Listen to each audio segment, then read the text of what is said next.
Olá, irmãos. Estamos de volta para a continuidade do estudo do capítulo 8 da carta de Paulo aos Romanos. Capítulo que está dividido em duas partes. Na primeira fala da vida do salvo e na segunda parte fala da promessa gloriosa que Deus prometeu a ele. Estamos nesta segunda parte, a esperança do salvo. Diz Paulo: tem para mim, por certo, com toda certeza, que os sofrimentos do tempo presente não se trata aqui de qualquer sofrimento, de dor, enfermidade, morte. Paulo está falando da luta contra o pecado, uma luta que gera aflição no nosso íntimo. Esses sofrimentos não podem ser comparados com a glória que há de ser revelada em nós. Verso 18. O que vem a ser esta glória a ser revelada em nós? Observe os versos 19 a 21. A ardente expectativa da criação aguarda a revelação dos filhos de Deus, pois a criação está sujeita à vaidade, não voluntariamente, mas por causa daquele que a sujeitou, na esperança de que a própria criação será redimida do cativeiro da corrupção para a liberdade da glória dos filhos de Deus. Lembre, quando Deus chamou o mundo à existência, tudo era perfeito. A terra, a natureza, os animais de toda espécie. Porém, quando o pecado entrou no mundo, tudo foi manchado e contaminado por causa do homem que a sujeitou, do homem que sujeitou a criação. Desde então, essa criação geme, aguardando a redenção do homem, pois ela também será libertada do cativeiro da corrupção quando o homem for libertado deste corpo mortal. A Bíblia diz então que no futuro haverá novos céus e nova terra onde habita a justiça. Promessa que encontramos na segunda carta de Pedro, capítulo 3, verso 13. O ideal da criação, então, permanecerá para sempre, eternamente, no sentido de perfeição, harmonia, equilíbrio e aprazimento.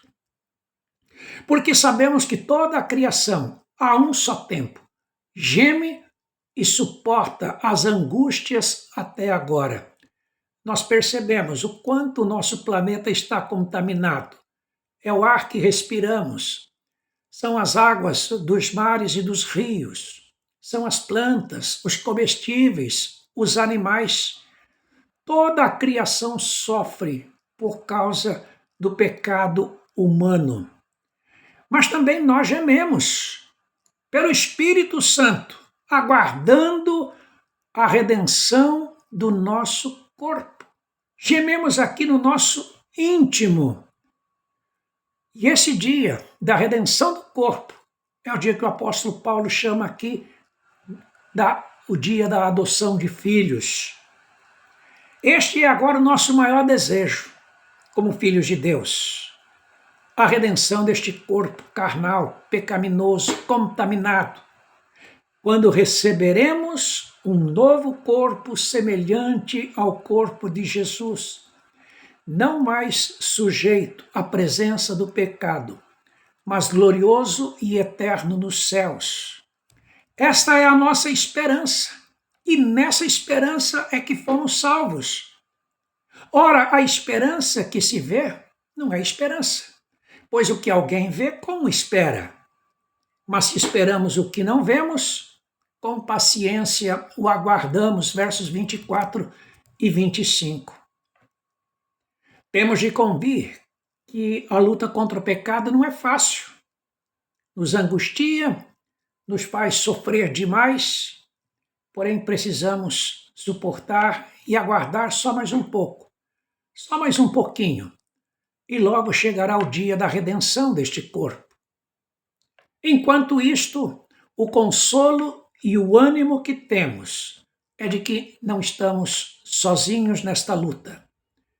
Deus está conosco, Cristo está conosco, o Espírito Santo está conosco, a Santíssima Trindade está conosco para nos ajudar. Falando do Espírito Santo, vocês observaram quantas vezes o apóstolo Paulo cita a pessoa do Espírito Santo neste capítulo 8 de Romanos?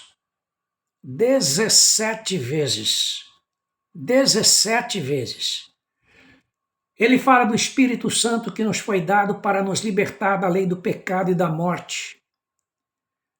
Do Espírito Santo como selo da nossa salvação.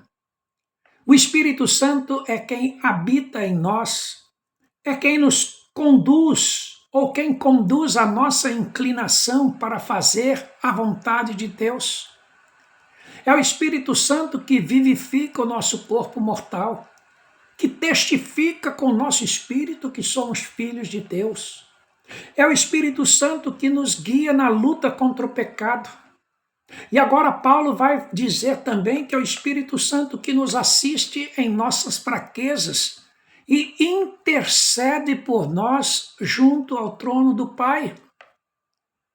Verso 26, porque o Espírito semelhantemente nos assiste em nossa fraqueza, porque não sabemos orar como convém. Isto é verdade.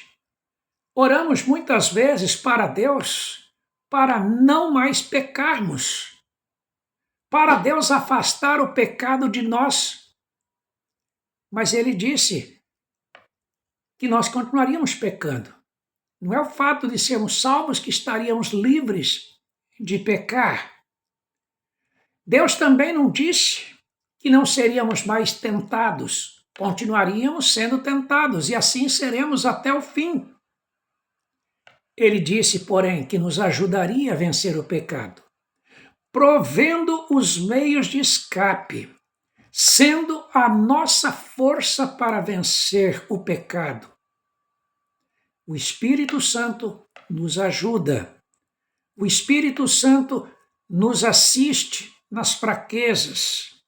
O Espírito Santo intercede por nós sobremaneira, com gemidos inexprimíveis, rogando ao Pai graça e misericórdia.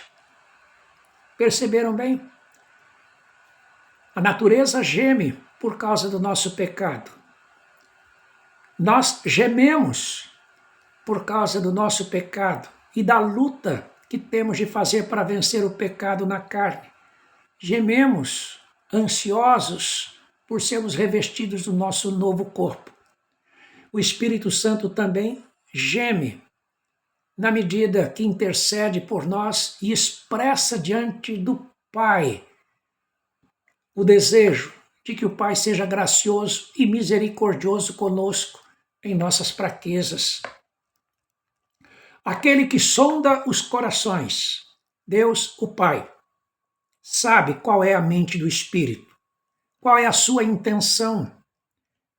A intenção da sua intercessão e da sua assistência por nós. O Espírito, que segundo a vontade de Deus, intercede pelos santos, nas palavras do verso 27. É neste trabalho do Espírito que temos a certeza de que Deus ouve a nossa oração, que Deus aceita o nosso quebrantamento e a nossa súplica por santificação, e assim nos ajuda a vencer o pecado em nossa carne mortal. E ainda nos ensina as lições necessárias para o nosso amadurecimento e crescimento espiritual.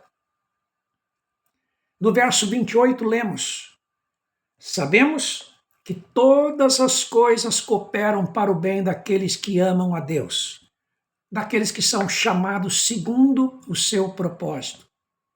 Não são apenas algumas coisas, ou somente as coisas boas, agradáveis e desejáveis, mas também cooperam para o nosso bem as lutas, as adversidades, as provações, as tentações e até as nossas quedas.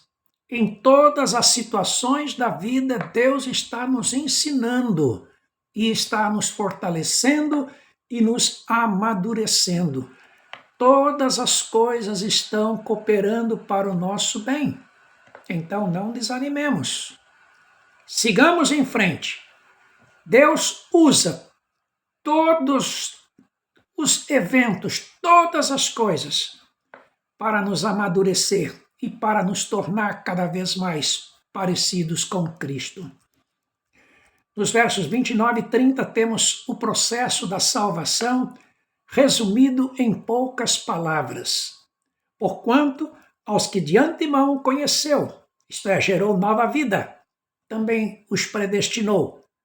Na eternidade, Deus determinou quem seríamos e o que aconteceria conosco, para serem conformes à imagem de seu Filho.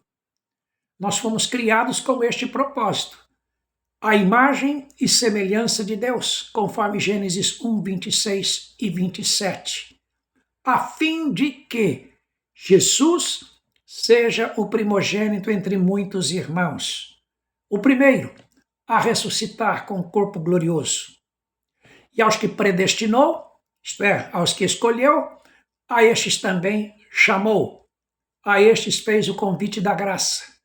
E aos que chamou, a estes também justificou, salvou, perdoou os pecados e os declarou limpos e reconciliados com o Pai.